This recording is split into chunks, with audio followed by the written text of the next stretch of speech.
Olá e bem-vindos. Hoje a gente vai mergulhar fundo numa história assim que parece saída de um pesadelo. É uma história bem pesada, sim. Vamos falar de um grupo super isolado, bem misterioso, que o pessoal conhece como os Arautos das Caveiras. E a história deles é sobre traição, sobrevivência num nível que a gente nem consegue imaginar e, mais do que tudo, uma vingança que foi, cozinhada por séculos. Exatamente. E o nosso objetivo aqui é ir além, não é só contar a história. A gente quer entender a raiz da amargura desse grupo, de onde vem essa maestria assustadora que eles têm com a morte, e qual é o propósito que ainda hoje une e move essas criaturas no mundo. É quase uma análise psicológica, né? É uma viagem para dentro da mente de seres que foram obrigados a virar monstros para não desaparecer. Para a gente entender essa amargura toda, parece que a gente precisa voltar milênios no tempo para uma figura que era o completo oposto disso tudo, certo? O material fala de um gênio chamado Sargon. Isso mesmo. Sargon era um mago mortal, mas assim, não era um mago qualquer.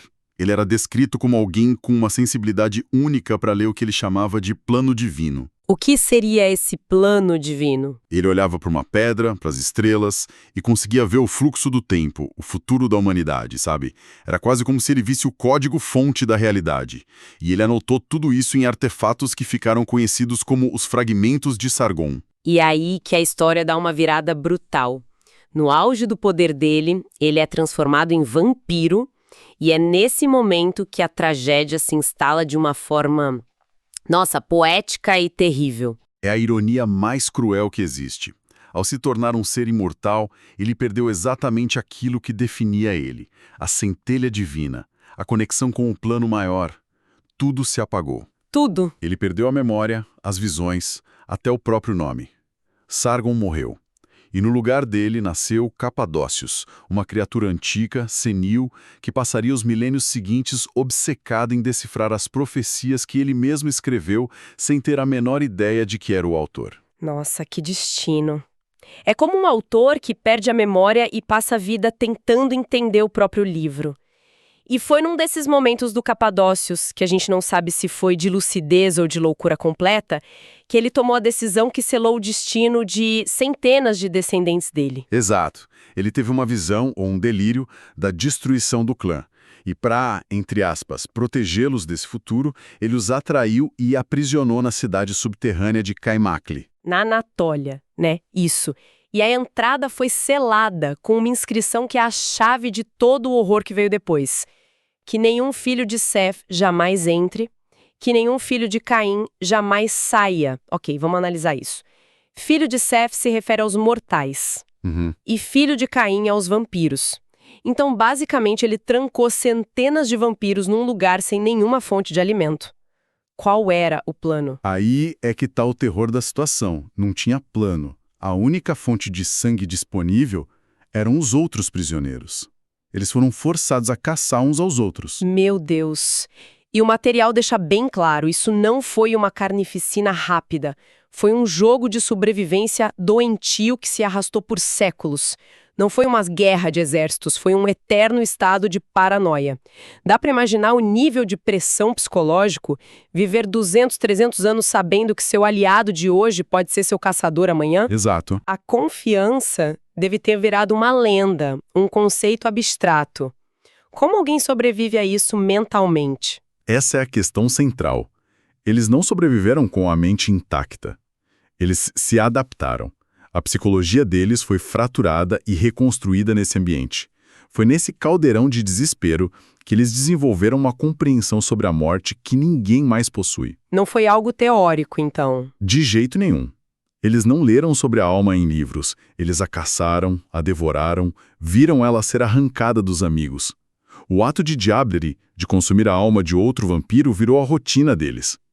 A morte deixou de ser um conceito filosófico e se tornou a linguagem nativa deles. Então, essa expertise toda em necromancia, que define o grupo, não veio de estudo, mas de uma prática brutal e diária. Exatamente. Eles se tornaram os maiores especialistas no assunto porque viveram a morte na forma mais íntima possível por séculos. E esse jogo macabro só parou porque algo inesperado aconteceu. Exatamente. Um dia, uma figura misteriosa, que os relatos chamam de o Capuchinho, um monge, simplesmente entra na prisão. Ele cruza o portal sabendo que é uma viagem só de ida. E ele traz notícias do mundo lá fora. Notícias que mudariam tudo. E que notícias eram essas? Ele contou que o clã Capadócios, o clã a que eles pertenciam, tinha sido sistematicamente caçado e exterminado por um clã rival, os Giovanni. Uhum. E a notícia final, a mais chocante, o próprio Capadócios, o carrasco que os aprisionou, tinha sido encontrado e diablerizado pelo líder dos Giovanni, August. O tirano estava finalmente morto. Peraí, a reação deles deve ter sido de alívio total, de comemoração, certo? O monstro que prendeu eles por séculos foi destruído. E é aí que a psicologia fraturada deles se revela. A reação foi completamente dividida.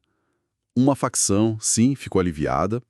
Alguns chegaram a sugerir que eles deveriam agradecer ao Giovanni, Ok, faz sentido. mas outra facção, talvez a maior, ficou furiosa.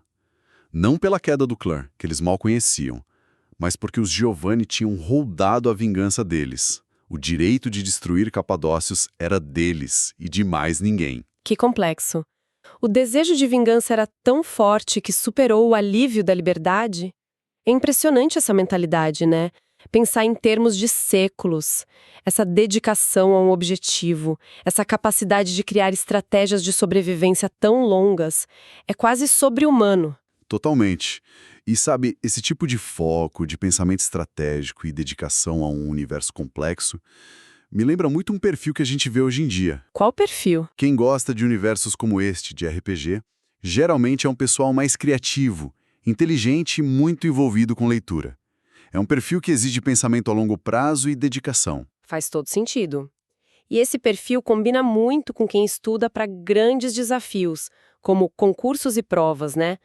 Inclusive vestibular, concurso público, concurso militar, OAB, residência médica. Exato. É a mesma mentalidade de preparação, de foco total em um objetivo. Exato. E para essa preparação, ter as ferramentas certas é fundamental.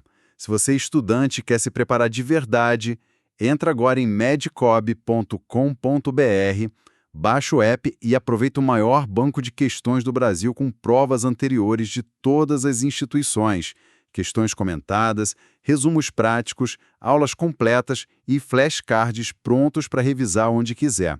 E falando em ferramentas para superar um desafio, o Capuchinho não trouxe só notícias, ele trouxe a ferramenta que eles mais precisavam. Uma chave para sair daquela prisão, ou pelo menos para um tipo diferente de prisão. Isso. Ele não tinha poder para quebrar o selo mágico de Capadócios, que os impedia de voltar ao mundo dos vivos, ou às terras da pele, como eles chamam, mas ele ofereceu uma rota de fuga alternativa. Um portal para as terras sombrias, o mundo dos mortos. Eles poderiam, enfim, deixar Kaimakli para trás, mas ainda não poderiam voltar para casa. Então eles trocam uma prisão de pedra por uma prisão de... espectros. Como eles sobreviveram nesse novo ambiente? De uma forma que só eles poderiam. Eles adaptaram a única habilidade que tinham: a caça. Nas terras sombrias, eles aprenderam a se alimentar da essência das almas, dos fantasmas e espectros que habitavam aquele lugar. Nossa! A maestria em diablerie que aprenderam em Kaimakli foi aprimorada a um nível inimaginável. Eles estavam se tornando mestres absolutos de tudo que se refere à alma e à morte. E foi nesse exílio que a visão deles sobre o próprio passado começou a mudar, né? Uma nova teoria sobre o plano de Capadócios começou a tomar forma. Sim, e essa teoria se tornou a nova força motriz do grupo. Eles começaram a conectar os pontos. E se Capadócios não fosse louco? E se ele os aprisionou de propósito, sabendo que os Giovanni viriam, para salvá-los do extermínio?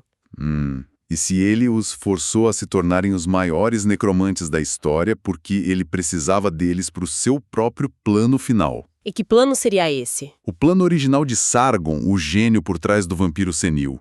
O objetivo final dele sempre foi alcançar a apoteose, se tornar um deus.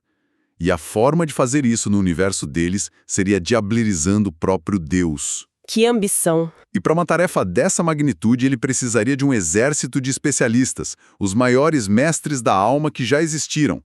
Ele não os treinou, ele os forjou. Um sofrimento que, na verdade, foi só cruel e sem propósito?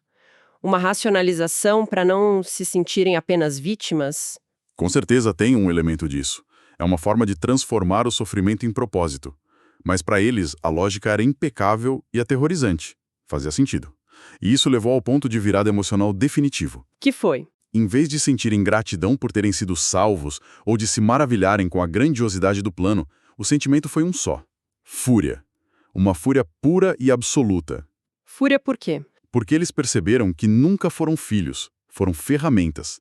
O sofrimento de séculos não foi um acidente trágico, foi um programa de treinamento forçado e cruel. A dor, a paranoia, a fome, tudo foi calculado.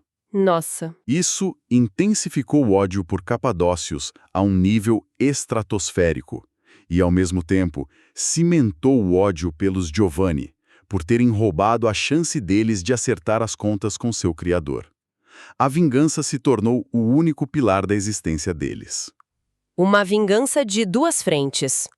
Ok, mas eles ainda estavam presos nas Terras Sombrias.